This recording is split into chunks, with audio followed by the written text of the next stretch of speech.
কলকাতার ওয়েদারটা লিটারালি এখন ট্রাস্ট ইস্যুসের মতো হয়ে গেছে। দুপুরবেলা রোদ্দুর দেখে মনে হয় সামার ভ্যাকেশন চলছে। আর সন্ধে হতে না হতে এমন হাওয়া, এমন আওয়াজ হয় যেন পুরো বাড়িটা উড়িয়ে নিয়ে যাবে।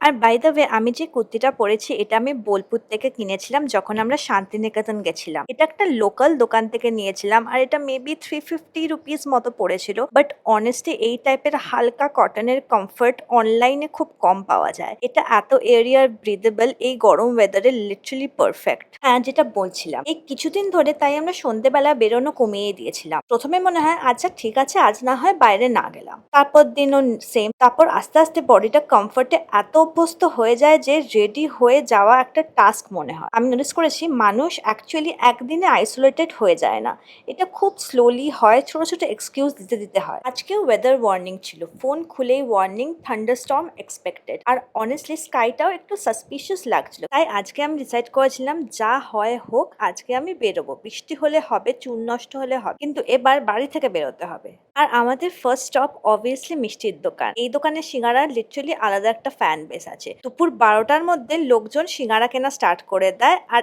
একটু দেরি হলে সিঙ্গারা শেষ, ফিনিশ। আর অনেস্টলি আমরা বাঙালিরা ওয়েদারকে খুব ইমোশনাল ওয়েতে এক্সপিরিয়েন্স করি। ঝড় আসলে চা লাগবে, তেলে ভাজা লাগবে, সিঙ্গারা লাগবে। সাডেনলি সবাই আমরা ফুড ফিলসফার হয়ে যাই। আর যখন ওই গরম সিঙ্গারার গন্ধ পেলাম, অনেস্টলি পুরো মুডটা চেঞ্জ হয়ে গেল। তারপর আমরা ফাইনালি রিক্সা করে বেরোলাম মাসির বাড়ির জন্য। আর ফানি জিনিস হলো, এত বছর হয়ে গেল বাট সিনটা এখনো সেম। রিক্সায় যাওয়া, রিক্সায় ফেরা। আমার লিটারালি মনে হয় এই এক্সাক্ট রুটিনটা আমি 2 decades ধরে দেখছি। ছোটবেলায় আমি সেম রিক্সায় বসে রাস্তার দোকান দেখতাম, হাওয়া লাগতো, র্যান্ডম কোয়েশ্চেন করতাম। আর এখন আমি বড় হয়ে গেছি বাট রুটটা এখনো সেম। কিছু মেমোরি আছে যেগুলো গ্ল্যামারাস না, ইনস্টাগ্রামেবলও না, বাট সামহাও সেগুলো লাইফের পার্মানেন্ট ওয়ালপেপার হয়ে যায়। আর মাসির বাড়ি পৌঁছে আমার ফার্স্ট থট ছিল গন্ধরাজ লেবুর গাছটা কোথায়। বিকজ জেনারেলি আমার মাসির বাড়ির গন্ধরাজ লেবুগুলো অ্যাবনর্মাল লেভেলের অ্যারোমেটিক। আমি এক্সাজারেট করছি না, কিন্তু তুমি যদি লাঞ্চে লেবু খাও, তুমি ডিনার অব্দি ওটাকে স্মেল করতে পারবে। আর অবভিয়াসলি এবার মেন অ্যাট্রাকশন হলো আমার 1 year old নেফিউ। বাচ্চাটা এখন পুরো টাইনি হিউম্যান হয়ে গেছে। লাস্ট টাইম যখন দেখেছিলাম তখন একদম বেবি বেবি ছিল, আর এখন লোক চিনতে পারছে, মা বলছে, বাবা বলছে। আর অবভিয়াসলি খুব রেসপন্সিবল মাসি হওয়ার জন্য আমি আমার নিজের নামটা শেখানোর জন্য মিশনে নেমে পড়েছি। আমি ওকে লিটারালি ব্রেন ওয়াশ করছিলাম, বল মানি মানি, এগেন অ্যান্ড এগেন। আমার বাচ্চাদের নিয়ে একটা জিনিস খুব উইয়ার্ড লাগে, ওরা প্রত্যেকবার দেখা হলে নতুন একটা সফটওয়্যার আপডেট নিয়ে আসে। একবার দেখা হলো ঘুমাচ্ছে, নেক্সট টাইম দেখা হলো হামাগুড়ি দিচ্ছে, তারপর লিটারালি দাঁড়াতে শিখে গেছে, এখনো কিছু ধরে ধরে দাঁড়াতে পারে। আর ওই টাইনি টাইনি ব্যালেন্স করার অ্যাটেম্প্টগুলো দেখে আমার হার্টটা লিটারালি মেল্ট হয়ে যাচ্ছিল। আর মাসি আগে থেকেই জানতো যে আমরা আসবো, তাই আমার জন্য আগে থেকে গাছ থেকে গন্ধরাজ লেবু পেড়ে রেখেছিল। আর অনেস্টলি লেবুগুলোর সাইজটা দেখো, এগুলো লিটারালি ক্রিকেট বলের মতো। আর গন্ধটা একদম রুম ভরে যাচ্ছিল। এই টাইপের গন্ধরাজ লেবু পেলে অনেস্টলি আমার মনে হয় অটোমেটিক্যালি ভালো খিদে পেয়ে যায়। এই লেবুটা দেখেই মাকে বললাম কালকে একটা ভালো করে ডাল বানিও প্লিজ। বাঙালিটা বুঝবে, গরম ভাত আর ডাল আর সাইডে গন্ধরাজ লেবু, পিক হ্যাপিনেস। মা অনেকদিন ধরে বলছিল স্নানের পরে একটা ভেরি লাইট কমফোর্টিং একটা স্মেলের পারফিউম কিনে দিতে, আর আমি ভাবলাম মাদার্স ডেতে এই ইন্টি ওয়াইল্ডের হেয়ার অ্যান্ড বডি পারফিউমটা দিয়ে C how she feels about this. মাকে একটা পারফিউম গিফট করলাম অ্যাকচুয়ালি মাদার্স ডের জন্য, আর আমার জেনুইনলি বলবো খুব ভালো লেগেছে। স্মেলটা very soft, coming, clean girl টাইপের স্মেল। লাইক অফিস যাওয়ার আগে পরা যায়, ডেলি ইউজ করতে পারবে, তুমি শাওয়ার করে বেরিয়ে একটু লাগাতে পারবে। আর মারও দেখলাম স্মেলটা খুব পছন্দ হয়েছে। এনিওয়েজ আমার চুলের অবস্থাটা দেখো, লাস্ট 2 মাস আমি লিটারালি কোনো মেনটেনেন্স করিনি, অ্যান্ড ব্লিচ করার পর যে লেভেলে মেনটেনেন্স লাগে, I completely disappeared from that responsibility. No spa, no mask, no care. একটা সময় ছিল যেখানে আমি মান্থলি একটা করে স্পা করতাম, দেন সাডেনলি লাইফ হ্যাপেন্ড, কোল্ড হলো, ওয়েদার চেঞ্জ হলো, অ্যাজমা ট্রিগার করলো, অ্যান্ড অনেস্টলি আমার এত ভয় করতো সিক হয়ে যাবার, বিকজ স্পা করাতে গেলে লিটারালি তোমার মাথা ভিজিয়ে ক্রিম লাগিয়ে বসিয়ে রাখবে। আর কলকাতা ওয়েদারে আমার বডি একদম ড্রামাটিক বিহেভ করে। আর আরেকটা ইয়ার পিয়ার্সিং নিয়ে স্টোরি আছে by the way.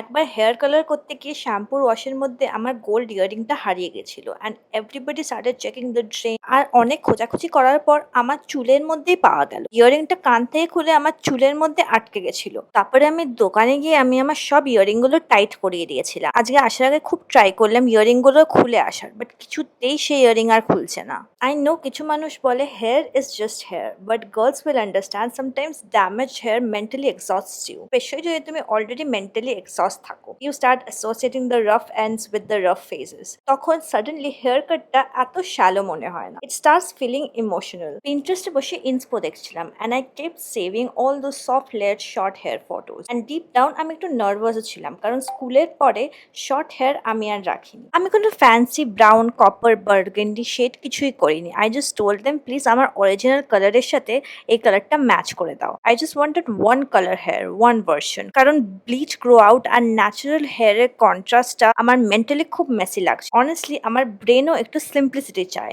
No extra drama, no extra maintenance. Then obviously স্পাটাও করলাম বিকজ আমার চুল জেনুইনলি হেল্প ডিজার্ভ করছিল at this point. While sitting there, I realized something very stupid. Healing actually খুব সিনেম্যাটিক হয় না most of the time. না কোনো big change, না কোনো dramatic transformation. Sometimes healing starts with finally booking the appointment. আর honestly এখনো new হেয়ারের সাথে অ্যাডজাস্ট করছি। কিছু অ্যাঙ্গেল নিজেকে খুব কিউটও লাগছে, কিছু অ্যাঙ্গেল নিজে ক্লাস 9 এর বাচ্চা মনে হচ্ছে। But I think with time I'll grow into this new version.